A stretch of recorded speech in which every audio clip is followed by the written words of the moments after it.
As a teenager, I did what I thought was expected of me. When I got my first boyfriend, everything was going great. But then he started making jokes about me that really hurt my feelings. My self-confidence was crushed, and I felt like he didn't even like me anymore. But I stayed because I still craved that love and attention. Eventually, I made the hard decision of breaking up with him. But I wouldn't have gone through it if it weren't for my sister. Have you ever felt the sensation of drowning? I felt like that every day. I went to school and things just piled and piled on top of me. I had so much to get done, I felt completely frozen. I was not doing okay, but then my friend noticed. And I was so surprised that he did because I had been so overwhelmed, I didn't even think to talk to him about it. I'm so grateful for my friend, that he was there for me. Recently, I've been going through a lot of change in my life. I got a new car, which is great, but with a new car comes a mountain of debt. And so I got a job to try to ease some of that tension and try to pay off some of that debt. And it brought me a lot of peace. But then I lost my dad. And his funeral was across the state, and so I went in to go talk to my boss and ask for some time off.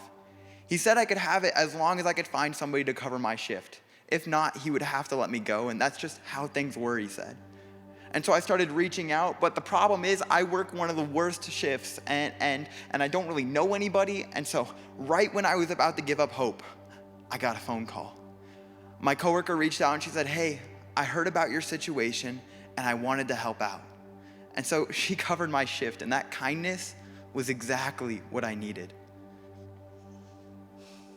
Being a young single mom is hard. I had no support, and I was mentally and physically exhausted every day from the stress of not even knowing where our next meal was going to come from. I couldn't afford to pay for daycare, and we were in the process of being evicted. I was overwhelmed and terrified. I just wanted my baby to be safe, and I didn't know how to do that alone. But that's when I met the Petersons.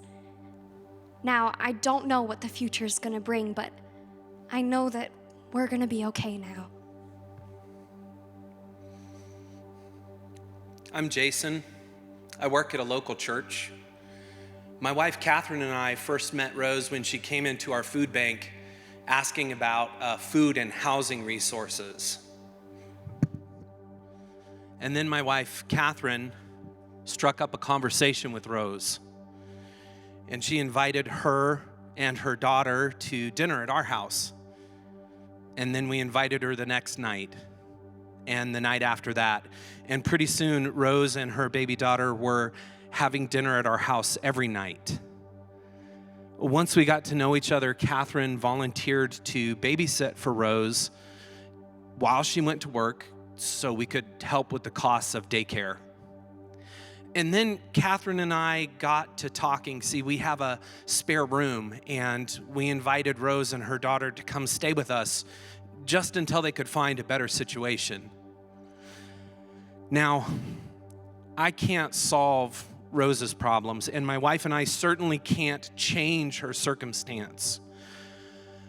But we decided to do everything we could do to help her get back on her feet and make a safe home for her and her daughter, because we believe that safety and kindness are basic human rights. Thanks to them, I was finally able to breathe again. And because of that, I was able to go into work, and I found out that my new coworker had a loved one pass away recently, and that our boss wouldn't give him the time off so that he could go to the funeral. So I offered to cover his shift for him. I know how important a job can be, but I also know how important family is. And it's because Catherine could watch my baby that I could do that for him. Losing my dad has been one of the toughest things that I have ever been through. But my coworker's one kind act got me through the funeral. And so while I was on my drive home, I decided I wanted to be just as selfless as she was. And so I started paying attention to the people around me and trying to notice what was going on in my friends' lives. And that's when I noticed one of my friends was struggling with school. And so I asked her if she would want to get together before my shifts and study together. Next thing you know, our friends are paying attention and are joining in, and we have these study parties going on. And it was just so much fun. It really goes to show you how far one kind act can go. These study parties meant everything to me. I stopped feeling so overwhelmed because I knew I had help. I started to notice what was going on around me, and I quickly saw my sister and how it seemed she wasn't doing very good. I had been so absorbed in school, I hadn't even been paying attention. Her boyfriend was not nice to her at all.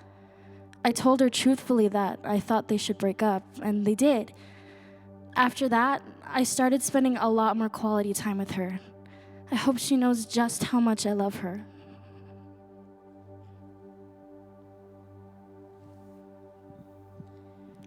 I finally feel loved.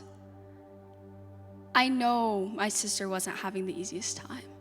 School was a lot for her, but she still found a way to help me when I needed her the most. It's amazing how one person can change your life.